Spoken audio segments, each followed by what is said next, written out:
Welcome back rising Pakistan. Break के जाने से पहले हम बात कर रहे थे कि रीडिंग को अपनी हैबिट बनाना चाहिए, फिर हम कार्टून्स की तरफ चले गए।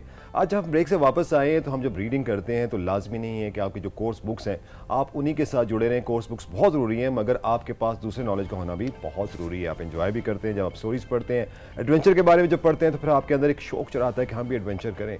मगर होता क्या है कि जब आप अपनी एजुकेशन, अपनी क्वालिफिकेशन को बढ़ाते हैं, फिर एक वक्त वो आता है जहाँ पर आपके पेरेंट्स और आप बैठ के डिसाइड करते हैं कि अब हमें अपनी क्वालिफिकेशन को इम्प्रूव करना चाहिए, हमें स्पेशलिटी की तरफ जाना चाहिए, और फिर हम जब स्पेशलिटी गेन कर लेंगे उसके मुताबिक हम अपने कैरियर को उसको बनाएंगे।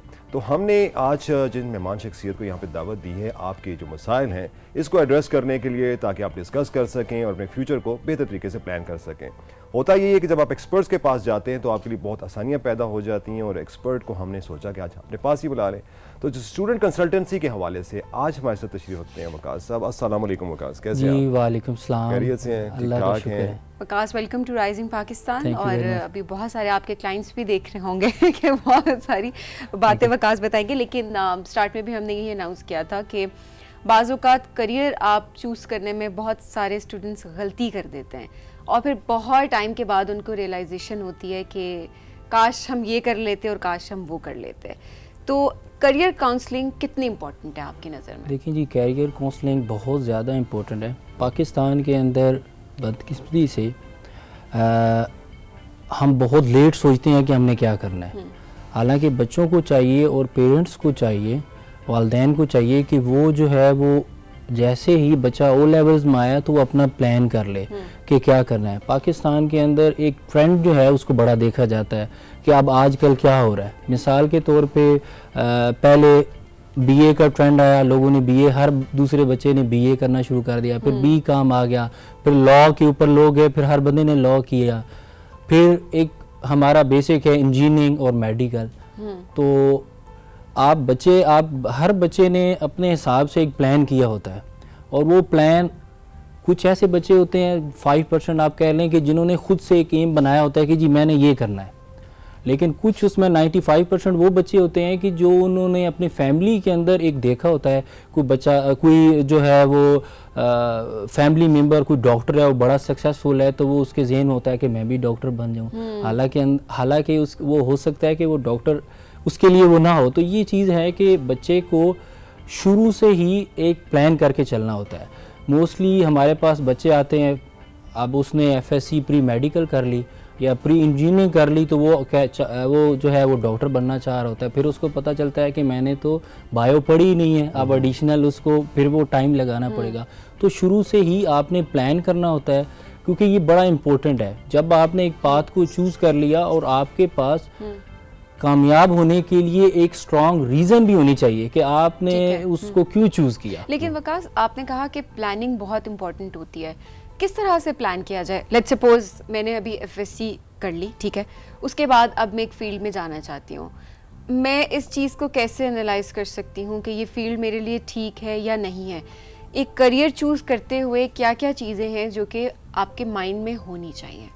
देखिए, नंबर 1, उस फील्ड में आपका इंटरेस्ट क्या है, जो भी आप करना चाह रहे हैं। फिर उसके पीछे रीज़न क्या है, वाई आपने उसको क्यों चूज़ किया है, ठीक है। और एक चीज़ आप जहन में रखें, ज़रूरी नहीं है, जब असल में स्टूडेंट जब एनालिसिस कर रहा होता है वो ये सोच रहा होता है कि कौन सा प्रोफेशन ऐसा है कि जो बहुत सक्सेसफुल है। ऐसा नहीं है, हर प्रोफेशन के अंदर लोग सक्सेसफुल भी होते हैं, अनसक्सेसफुल लोग भी होते हैं। तो ये जो चीज़ है कि मैं ये कर लूँगा या ये हो जाएगा, ये ज़रूरी नहीं है। आपने जो आपका मेन एम है, जो आपका टारगेट है, जिसमें आपका इंटरेस्ट है और जिसके लिए आपके पास एक स्ट्रॉन्ग रीज़न है कि क्यों आपको चूज़ कर रहे हैं, वो आपको चूज़ करना चाहिए। इसमें मैं फिर ये आप ये कहना चाह रहे हैं कि आप जिस सोसाइटी में हम रह रहे हैं वहाँ पर हमारा आप थोड़ा दब के रह जाता है, और ख़ासकर जो शहरी इलाके हैं यहाँ पर जो हमारे पेरेंट्स हैं उनका हम पे एक प्रेशर होता है, और आप कहीं छुप के रह जाते हैं और वो कहते हैं कि तुम ये फील्ड में चले जाओ, लॉ में चले जाओ, इंजीनियरिंग में चले जाओ। खासकर जब लड़कियों की बात आती है तो पेरेंट्स की ख्वाहिश ये होती है कि ये मेडिकल प्रैक्टिशनर्स बने। ये तो एक स्टेप हो गया जो ओवरऑल हम डिस्कस करते हैं। मगर दूसरा ये होता है कि जैसे अब आप जो बच्चे बाहर फॉरेन क्वालिफिकेशन के लिए जाना चाहते हैं, जो कि अफोर्ड कर सकते हैं, तो वहाँ पे उनको स्टूडेंट कंसल्टेंसी चाहिए होती है। तो हमारे लिए बहुत बड़ा क्वेश्चन आ जाता है जिनसे हम कंसल्टेंसी लेने जा रहे हैं, उनकी क्रेडिबिलिटी क्या है, क्योंकि उस भेद में बहुत से लोग, भेस में ऐसे लोग भी बैठे होते हैं जो रिप ऑफ आपको करते हैं और at the end of the day आप लूज़र होते हैं, आप अपने वैसे भी लूज़ कर चुके होते हैं। ये बहुत ही अच्छा क्वेश्चन है। असल में वही चीज़ है कि हम हर चीज़ को बहुत लेट सोचते हैं। मिसाल के तौर पे अब हमने प्लान किया कि हमने एक डेस्टिनेशन को चूज़ किया, सबसे पहले डेस्टिनेशन आपने चूज़ करना है कि वो आप डेस्टिनेशन उस तरह चूज़ करें रियलिस्टिक हो के अपनी सेल्फ असेसमेंट करें, यूनिवर्सिटी और कॉलेज को आप खुद एक्सप्लोर करें और ये देखें कि आपका बजट क्या है, आप क्या करना चाहते हैं, किस कंट्री को चूज़ करना चाहते हैं, एलिजिबिलिटी क्या है। सेल्फ असेसमेंट 3 चीज़ें हैं, आपकी कॉस्ट कितनी है आपके पास, आपकी लास्ट क्वालिफिकेशन के अंदर ग्रेड क्या है, और जितने भी पाकिस्तान यानी 5-6 जो फेमस डेस्टिनेशन है उसमें मेन चीज़ ये है कि 1 ईयर की आपके पास ट्यूशन फ़ी हो और 1 ईयर का आपके पास लिविंग हो। तो अगर आपके पास कास्ट मौजूद है तो आप जो है उसकी बुनियाद पे आपने डिसाइड करना होता है। फिर आपने डेस्टिनेशन जब आपने डिसाइड कर लिया है, अब आप जब यूनिवर्सिटियाँ 5 से 6 जो भी आपकी जो है वो आपने शॉर्ट लिस्टेड की हैं 5 से 6 यूनिवर्सिटी से कॉन्टेक्ट करें। मोस्टली यूनिवर्सिटीज़ ने आजकल रीजनल वाइज, जैसे पाकिस्तान है तो जो भी उनके ऑफिशियल रिप्रेजेंटेटिव होंगे या कैरियर काउंसलर होंगे या उनके इंफॉर्मेशन पॉइंट होंगे वो ऑलरेडी वहाँ पे मेंशन होंगे। अगर नहीं भी मेंशन तो आप एक ईमेल कर लें। हमारे लोग बहुत ज़्यादा हेजिटेट होते हैं, हालांकि ऐसा नहीं होना चाहिए। एक ईमेल कर लें, आप एक इतनी बड़ी इन्वेस्टमेंट कर रहे हैं, ये कुछ भी नहीं होगा। लोग डर रहे होते हैं, वो क्यों डर रहे होते हैं?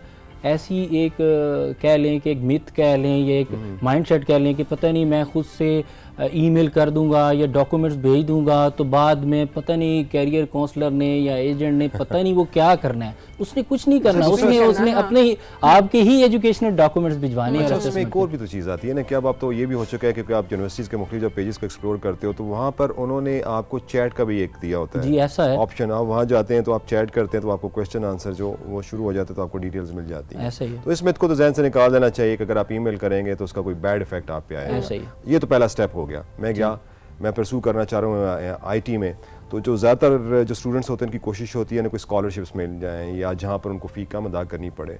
तो वो कौन से ममालिक हैं जिनमें आप आईटी में जाकर परसू कर सकते हैं विद मिनिमम बजट?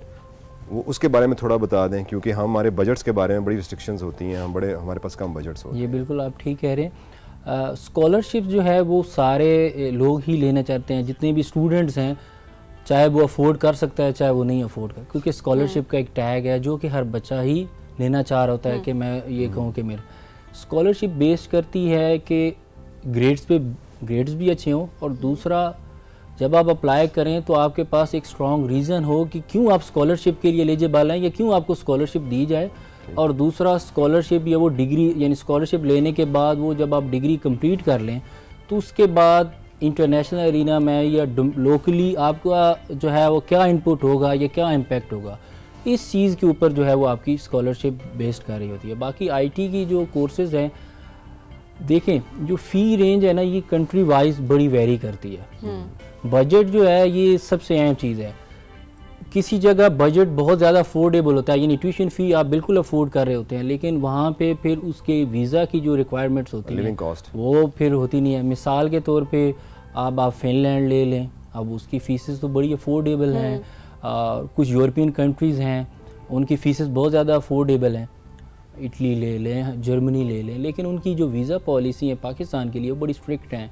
आप कह लें कि अनप्रेडिक्टेबल टाइप हैं कि वो कोई पता नहीं है कि इतने टाइम के बाद प्रोसेस करने के बाद आपका वीज़ा सक्सेस होगा या नहीं होगा।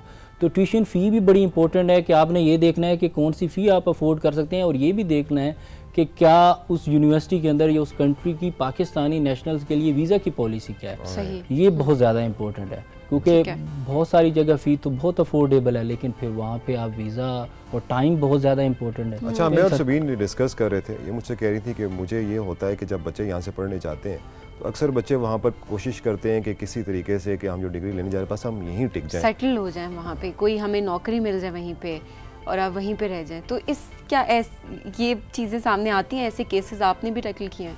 बिल्कुल ऐसे ही है। ये मैं समझता हूँ कि ये एक ऐसा पॉइंट है जिस पॉइंट पे आके बहुत सारी मिस्टेक्स होती हैं।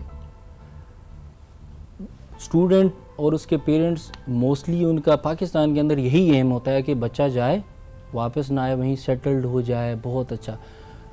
इसमें वो बहुत सारी मिस्टेक्स करता है। यार डेस्टिनेशन पे चला जाता है जहाँ पे वो अफोर्ड नहीं कर पा रहा होता।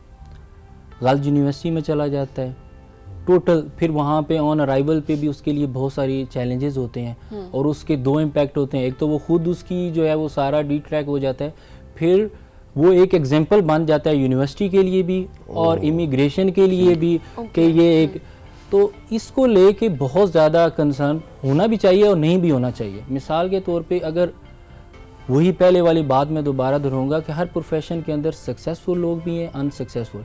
जब आपने कोई फील्ड चूज़ की, कोई भी डिग्री आपने ली, आप एक अच्छे डॉक्टर बन गए अच्छी यूनिवर्सिटी से, उसके बाद अगर आपके पास कुछ देने के लिए है तो डेफिनेटली रिटर्न में कुछ लेने के लिए है। सेटलमेंट ईजीली हो जाती है अगर आपके पास एक अच्छी क्वालिफिकेशन है, आपने एक जो है वो बहुत अच्छी तरह जो है असेस करके एवेलुएट करके आपने और अपने एम के हिसाब से एक डिग्री चूज़ की है। तो इस सेटलमेंट जो है इसको सामने रख के आप अपने सारे फ्यूचर्स को, पाकिस्तान में ये स्टूडेंट्स की सबसे कॉमन मिस्टेक है। अच्छा, एक और चीज़ जो मैं जानना चाहूँगा कि अब हम आ जाते हैं इस तरीके इस जगह पे आ जाते हैं क्योंकि स्टूडेंट्स के बच्चे भी हैं मगर बड़े भी हैं।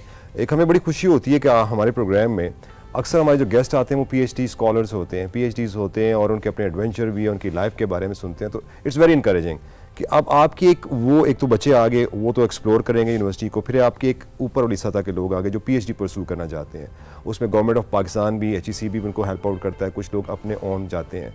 तो उसके लिए कुछ होते हैं जो ज़रा देर से इस मैदान में आते हैं और उनकी नीचे वाली जो स्कोर्स होते हैं या ग्रेड्स होते हैं उतने अच्छे नहीं होते हैं, मगर मास्टर्स लेवल पे और एमफिल लेवल पे, MS लेवल पे उनके ग्रेड्स अच्छे होते हैं। तो उनके लिए क्या देयर इज़ अ स्कोप, उनके लिए जगह है आगे पीएचडी परस्यू करने के लिए? देखिए, पीएचडी का जो एलिजिबिलिटी क्राइटेरिया है वो ये है कि 18 ईयर ऑफ एजुकेशन हो आपकी और विद थीसिस हो, तो आप पीएचडी के लिए एलिजिबल हैं। ठीक। अब बहुत सारे हैं जिनके पास एप्लीकेंट होते हैं जिनका गैप होता है। फिर एक चीज़ जहन में रखें कि जो पीएचडी की एप्लीकेशन है उसको अप्लाई करने के लिए मोस्टली आपने ये देखना होता है कि आप जब यूनिवर्सिटी में, इंटरनेशनल यूनिवर्सिटी में अप्लाई कर रहे होते हैं तो हर यूनिवर्सिटी हो सकता है पीएचडी में, आपको मैं एग्जांपल देता हूँ, एक बंदा है जो मार्केटिंग में पीएचडी करना चाह रहा है। ठीक है। अब उसका टॉपिक है कंज्यूमर बिहेवियर। ठीक। अब ज़रूरी नहीं है कि हर जगह ही कंज्यूमर बिहेवियर पे रिसर्च हो रही हो। ठीक है। तो आपने यूनिवर्सिटी को सबसे पहले ईमेल करनी है और मोस्टली लोग कॉमन मिस्टेक क्या करते हैं, आपको अक्सर ये कंप्लेंट सुनने को मिलने को आएगी कि भी वहाँ से यूनिवर्सिटी ने रिप्लाई नहीं किया, हमने तो हर जगह ईमेल की रिप्लाई नहीं आया। क्यों नहीं रिप्लाई आया कि वो पहली ईमेल के अंदर ही एक डिटेल ईमेल लिख देते हैं कि जी कंज्यूमर बिहेवियर ब्ला ब्ला, पूरा रिसर्च प्रपोजल अटैच कर दिया। इतना टाइम तो नहीं होगा उनके पास, यूनिवर्सिटी वो फिर रिप्लाई नहीं करती। आप एक सिंपल ईमेल करें इंटरनेशनल ऑफिस को कि जी मेरा नाम ये है, मेरी 18 ईयर ऑफ एजुकेशन है विद थीसिस है और मैं मार्केटिंग में रिसर्च कर रहा हूँ, मेरा टॉपिक है कंज्यूमर बिहेवियर। अगर इसके ऊपर आपकी रिसर्च हो रही है तो वो आपको फिर सुपरवाइज़र की तरफ डायरेक्ट कर लेते हैं। फिर फर्दर जो प्रोसेस है, स्कॉलरशिप्स है, मुख्तलिफ फंडिंग है, जो भी अपॉर्चुनिटीज़ हैं वो फिर जो है वो सुपरवाइज़र डील करेगा। ठीक है। अच्छा, आपने अभी बिल्कुल सेगमेंट के स्टार्ट में आपने कहा था कि ये चीज़ देख रहे होते हैं स्टूडेंट्स के आजकल क्या चल रहा है, तो उसके लिहाज से अपनी फील्ड को वो चूज़ कर रहे होते हैं। अब बहुत इंटरेस्टिंग क्वेश्चन यहाँ पे ये है कि करियर चूज़ करते हुए इंटरेस्ट ज़्यादा मैटर करता है या फिर स्कोप? किसको प्रेफरेंस देनी चाहिए, इंटरेस्ट या स्कोप? क्योंकि बाज़ औक़ात जिस चीज़ में आपको इंटरेस्ट होता है उसका स्कोप नहीं होता और जिस चीज़ में स्कोप होता है उसमें इंटरेस्ट नहीं होता स्टूडेंट का।